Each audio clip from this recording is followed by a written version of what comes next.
एक भारत की राजनीति में भूचाल उस दिन राहुल गांधी की प्रेस वार्ता से आया, जिसका असर सत्तारूढ़ दल को आज तक महसूस हो रहा है। 7 दिन 6 दिन तो ये सदमे में रहे, इन्हें समझ में ही नहीं आ रहा था करें क्या। और अनुराग ठाकुर जी की प्रेस कॉन्फ्रेंस में जो खुलासे हुए, उससे चुनाव आयोग की भूमिका और संगीन हो गई है। ये हमारे जो साथी हैं अनुराग ठाकुर, गोली मारो, गोली मारते कहीं हैं, निशाना कहीं और होता है, लग कहीं और जाती है। निशाना था कांग्रेस पार्टी की तरफ, लगी चुनाव आयोग को जाकर। एक विधानसभा क्षेत्र महादेवपुरा के लिए उसके आंकड़े लाकर, उन आंकड़ों को लाने में हमें 6 महीने लगे। अनुराग ठाकुर बीजेपी के सांसद 6 लोकसभा क्षेत्रों का 6 दिन में सारे आंकड़े उनको मिल गए। बताइए कैसे मिले। 7 अगस्त को श्री राहुल गांधी ने, आप सब ने देखा, आप सब वहां थे, एक भारत की राजनीति में भूचाल उस दिन राहुल गांधी की प्रेस वार्ता से आया, जिसका असर सत्तारूढ़ दल को आज तक महसूस हो रहा है। 7 दिन 6 दिन तो ये सदमे में रहे, इन्हें समझ में ही नहीं आ रहा था करें क्या। फिर इन्होंने क्या किया, फिर इन्होंने अनुराग ठाकुर जी को कल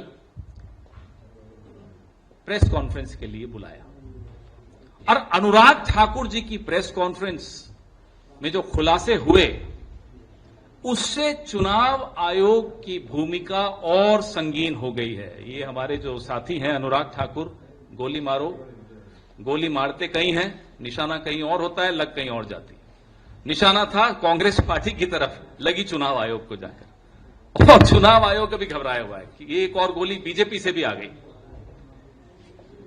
6 लोकसभा क्षेत्रों के आंकड़े भारतीय जनता पार्टी ने कल अपनी प्रेस वार्ता में जारी किए। लोकसभा चुनाव 2024 के आंकड़े, रायबरेली, अमेठी, गोल्डन हार्बर, कन्नौज, ऐसे 6 थे।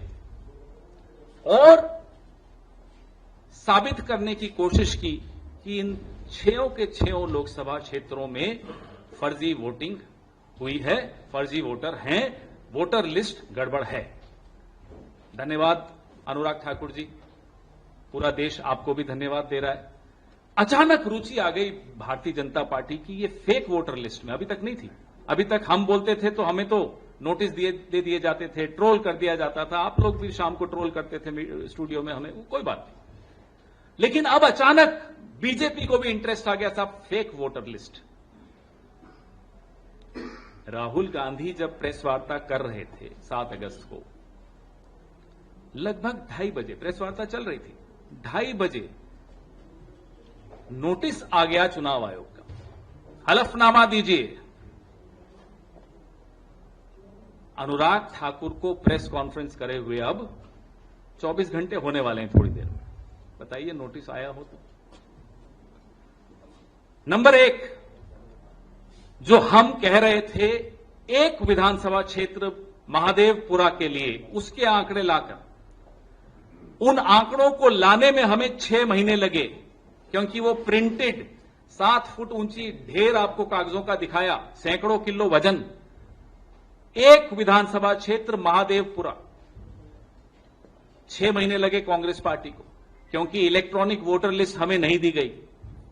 अनुराग ठाकुर बीजेपी के सांसद 6 लोकसभा क्षेत्रों का 6 दिन में सारे आंकड़े उनको मिल गए। बताइए कैसे मिले। हमारा सवाल है, हमारा सवाल चुनाव आयोग से भी है, हमारा सवाल बीजेपी से भी है। जब ये आंकड़े हैं आपके पास, जब इलेक्ट्रॉनिक वोटर लिस्ट है आपके पास, तो कांग्रेस को क्यों नहीं मिलती, विपक्ष को क्यों नहीं मिलती? अचानक कैसे मिल गई? हमें एक विधानसभा क्षेत्र के 50 बूथ के आंकड़े पढ़ के समझने में, पूरा आपके सामने प्रेजेंटेशन बनाने में 6 महीने लगे। 6 दिन में 6 लोकसभा क्षेत्रों के आंकड़े में बार बार दोहरा रहा हूं क्योंकि बहुत महत्वपूर्ण बिंदु है। इनको कैसे मिले? मतलब है चुनाव आयोग के पास, मतलब बीजेपी के पास है, विपक्ष के लिए नहीं है, जनता के लिए नहीं है, मीडिया के लिए नहीं है, सिर्फ और सिर्फ सत्तारूढ़ दल के लिए।